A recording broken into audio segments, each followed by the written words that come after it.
Okay, good morning. It's the 8th, I think. Yeah, it's the 8th of June. So today's Indigo's last day here. Well, he'll probably be picked up tomorrow, so I might be able to squeeze in another session with him tomorrow before he gets picked up.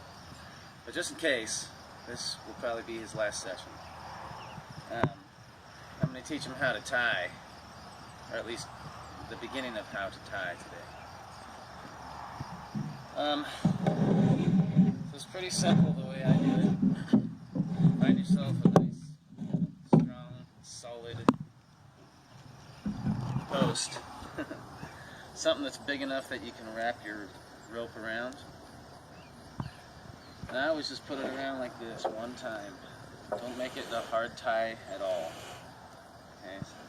So when he pulls on this, he's going to feel a little bit of resistance.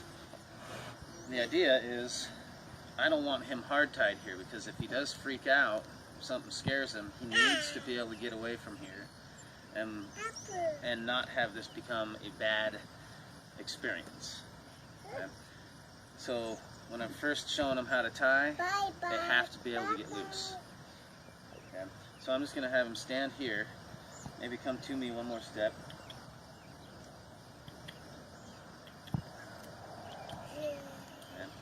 So that there's a nice big loop here, and then that's to step away, and then come back to it.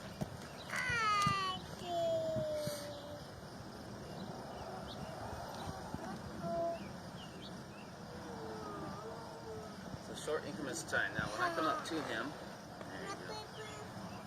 If he pulls back at all, he'll find that it's a little bit tight, almost like I'm holding him. Since he already knows how to come forward off of the pressure, he shouldn't really pull against this too much, unless he gets really spooked. Right there, you see how he pulled back, he felt the tension, and he stopped. So now I'll just bring him back forward to where he was, and do it again.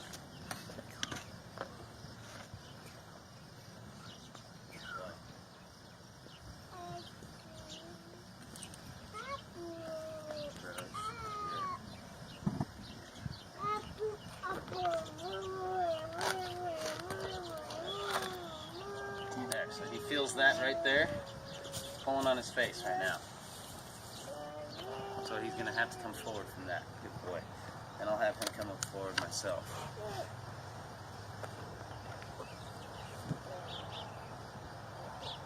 Good.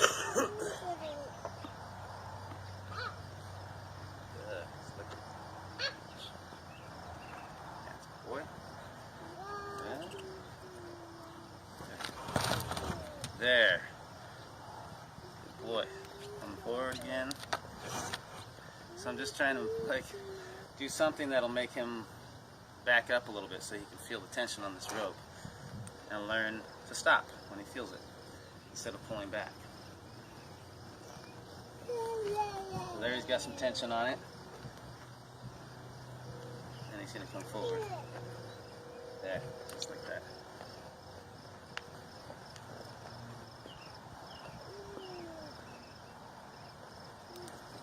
Boy.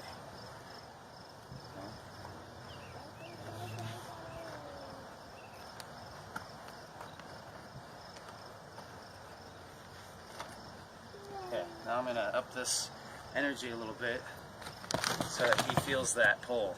There we go. Good. So it's almost like I have the rope in my hand and I'm having him stop. Like when he moves away from me, he hits the end of the rope in my hand. It gives a bit, but he stops. So same idea here.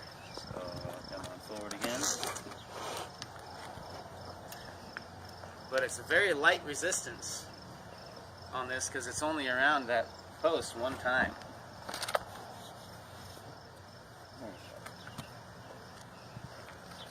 But it gives him an opportunity to be on his own with pressure on his face, so it makes him have to figure it out all by himself. Just like when I first started leading him. Yeah. There, so he's going to pull a little bit there. Here we go, and when he stops, that's good. I'll have him come forward again, reset. And then I'll gradually get this to be a tighter pressure on his face when he pulls. See, now he knows that he can back up. He feels the tension of it, but he knows that he can get release from it. So it's not going to be a freak out situation.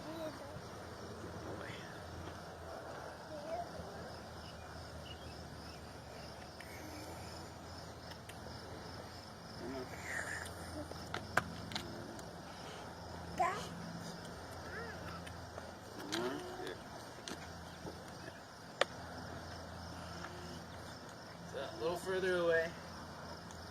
Let him be.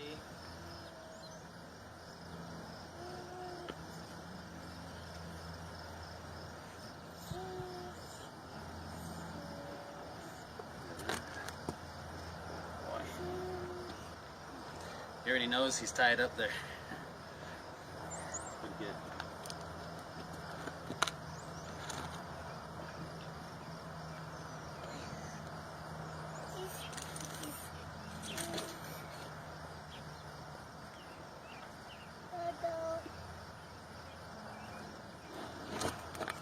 There's the pressure, and he stopped.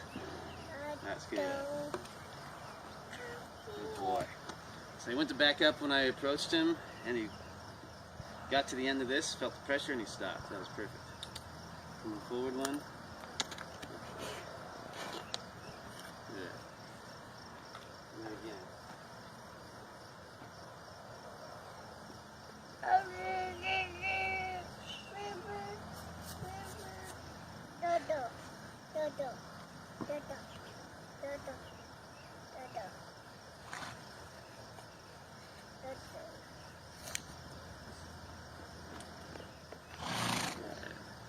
That's better.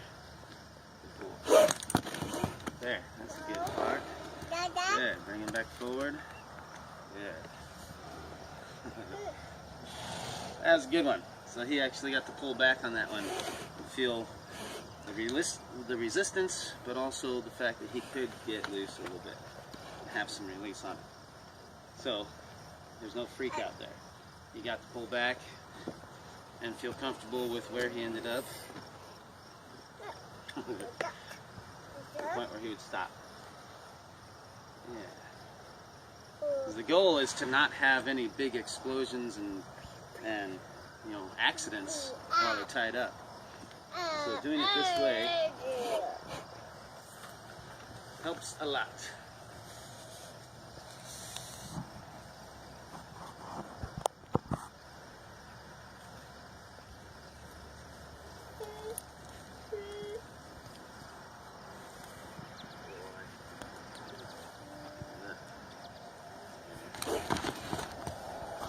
There, stop on his own. One, forward.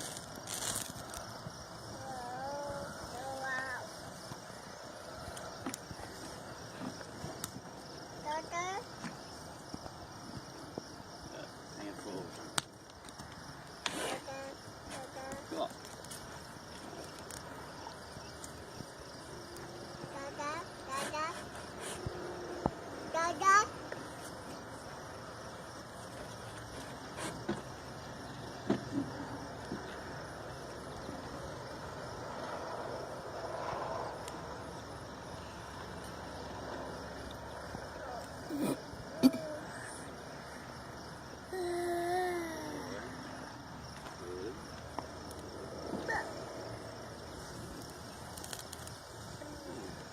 Better. Cool. I'm getting to work on a couple of things here though. I was working on tying, but also having my hands come at him a little bit different than I normally do. Two hands instead of just one, so I'm not holding the lead rope.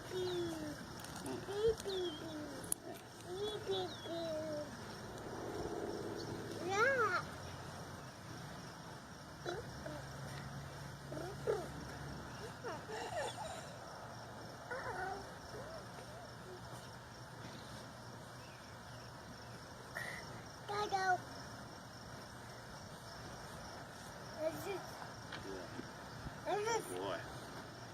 Okay. this a little bit and get a little more energy and see if we can get him to start pulling back.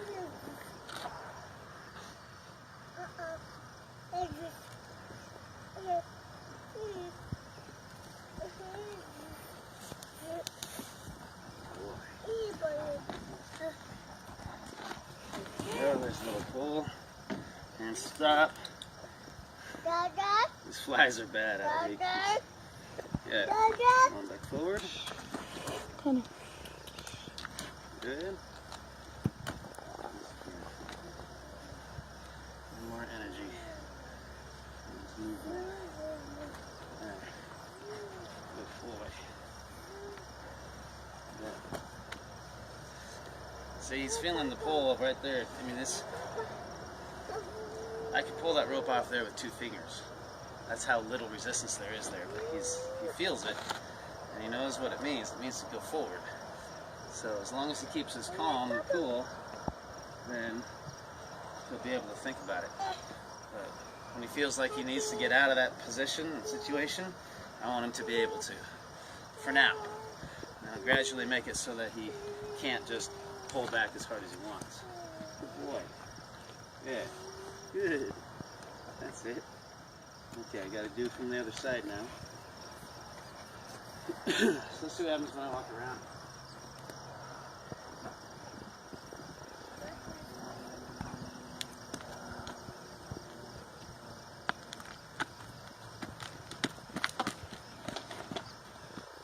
Very good. Good boy. So he just faced up to the pole as if it was me holding on to the rope.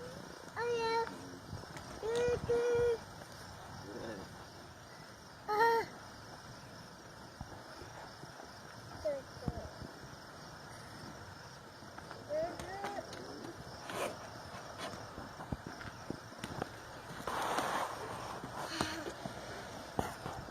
Nice.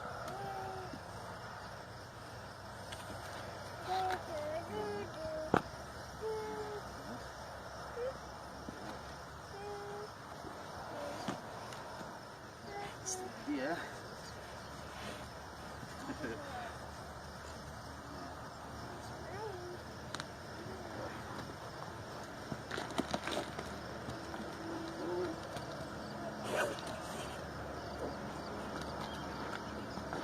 That again.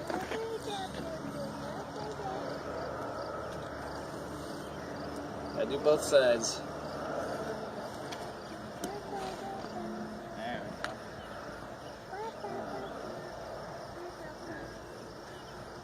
So this side is his more spooky side.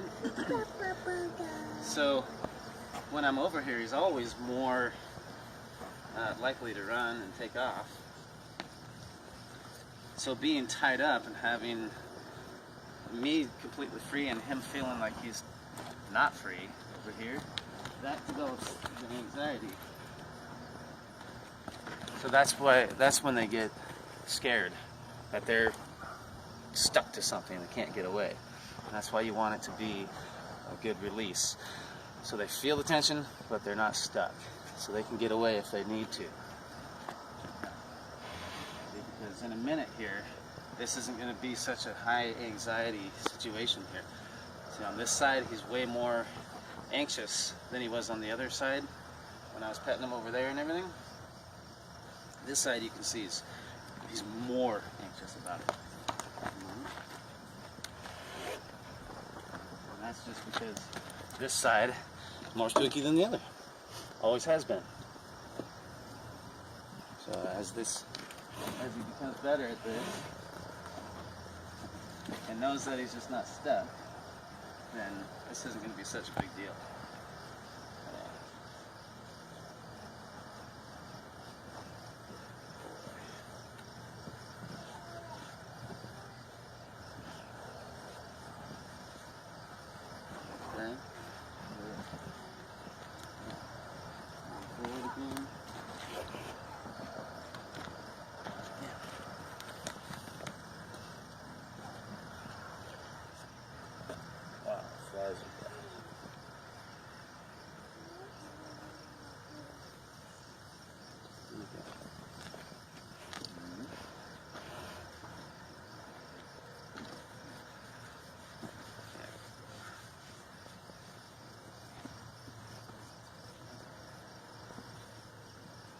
I'm just creating chaos. Move my hands, touching them all over. Creating movement. Good.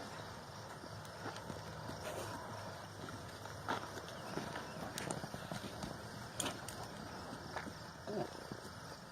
I need to do some fly sport today.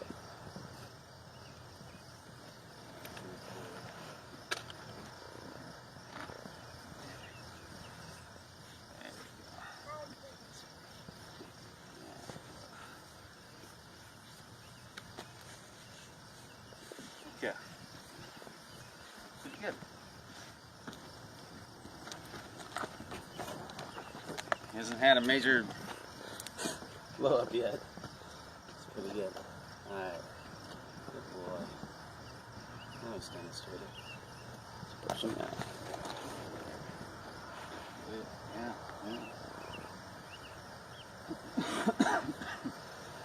Yeah. By the way, horses do that head bob up and down like that to actually get a better view of you. Probably a lot of people don't know that.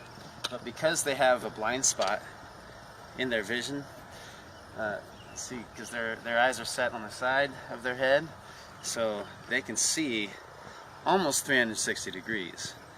But they've got a blind spot right in front of them and directly behind their tail. So they can't see right here in front of them. So as I get closer to him and he faces me, when you see horses do that, they go like that. That's them trying to get you lined up in their field of vision and get a better focus on you. Because you're coming directly to them. So that's what that is. Good opportunity to tell you about that.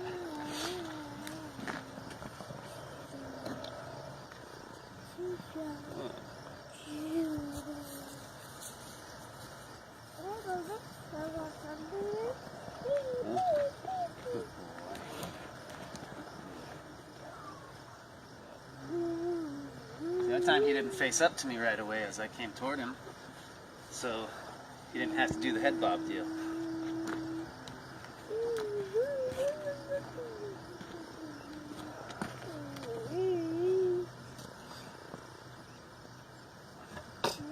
Other times you'll see them swaying their head back and forth.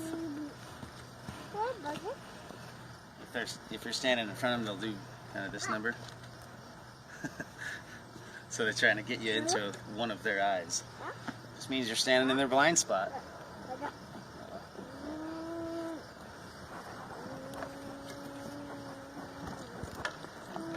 Okay.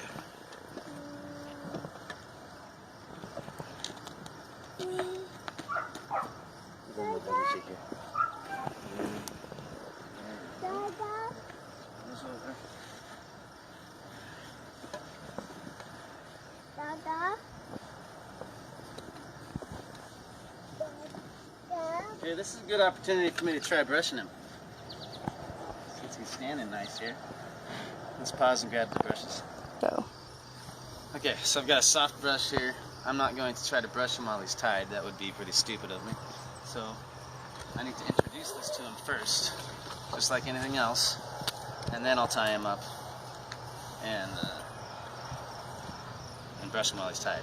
But first, I need to have control of his head, because this is new, it feels funny, he's going to be moving around, and if he's tied up to that, he can easily turn and kick me or whatever. So remember that. If your horse has never been brushed before, don't try to brush them when they're tied up, and don't try to brush them if you don't have a halter on them. Matter of fact, last summer, I had somebody bring me a Mustang because of that exact situation. She was brushing the Mustang, and the horse hadn't really been brushed before. She didn't have a halter on her or anything. Horse turned around, kicked her, broke her wrist. So then she couldn't continue any sort of training, so she brought the horse to me. So anyways, let's introduce this.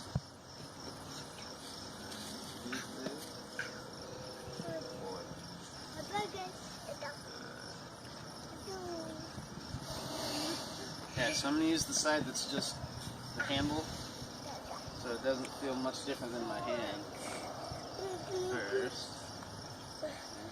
And then I'm going to start using the edge of the bristles going with his hair. So he's barely going to feel much difference from this, even with that. And it's a really soft brush, so it doesn't feel pokey on him at all. And then I can just slowly start standing this up, see? So now I can start actually using the bristles. See how he likes that.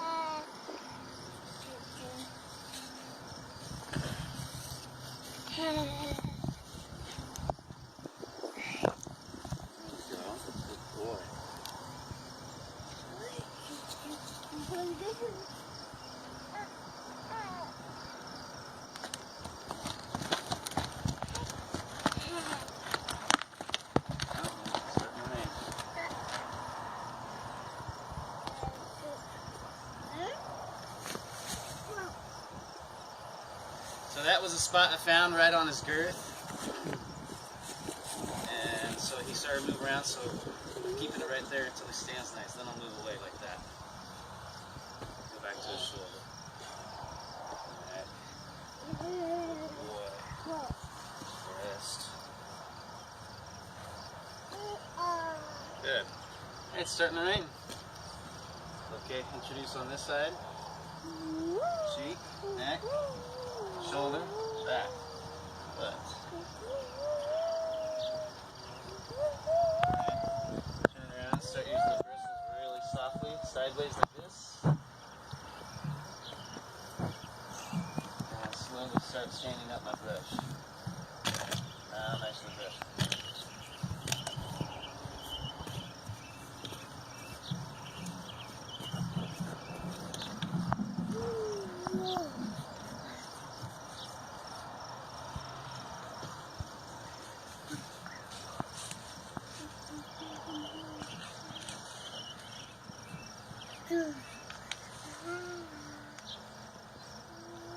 So there's the girth, and he's not jumping that time. Alright. Cool. Okay, so now he knows what that feels like. So now I can try that while he's tied.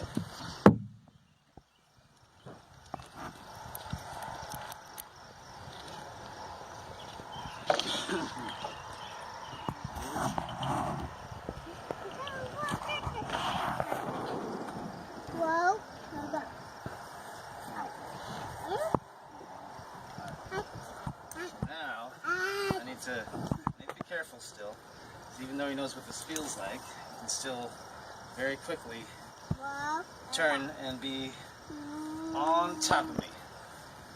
So I'm going to stay in this pocket, which is where the girth goes. I call this the pocket. It's kind of my kind of safe spot.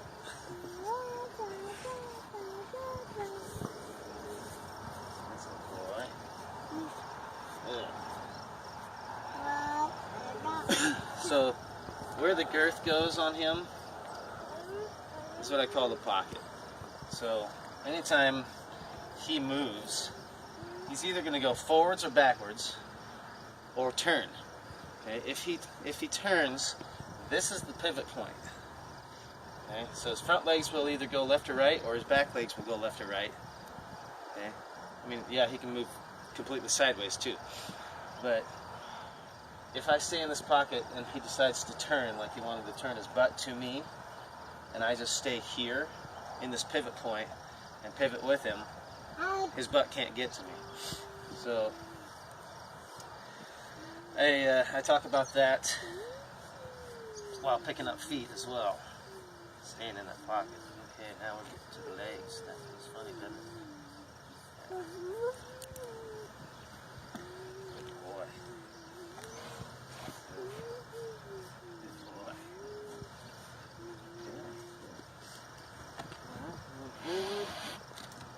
Let's go to the other side.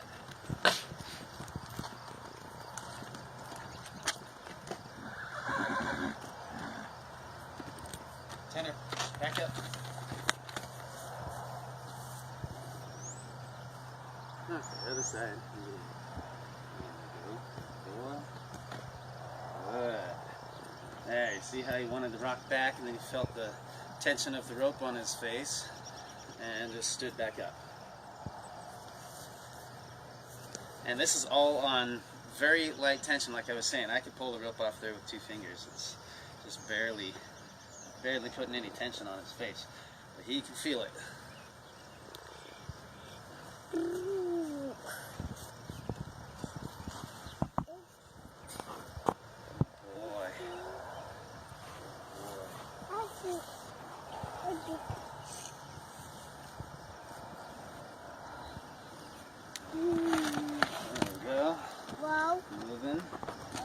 He's moving when I started brushing his legs, so I'm going to keep brushing his leg here just for a second.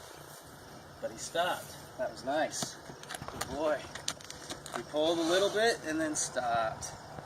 That's what we're going for. That's good.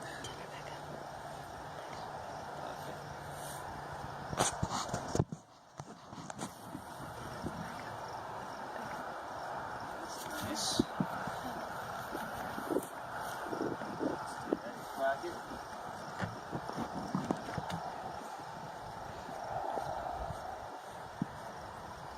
Good. And walk around the other side again. If he does this right, he'll be doing that exactly right there. Bring his butt away when I get to the one side or the other. He should be moving and facing up. Good boy.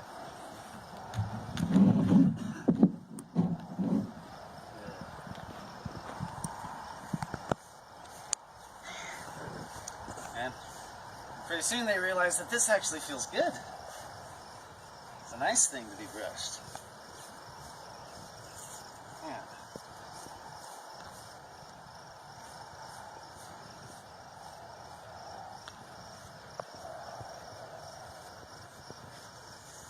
Okay, let's get down the back leg a little bit. Okay. Good. This front leg again.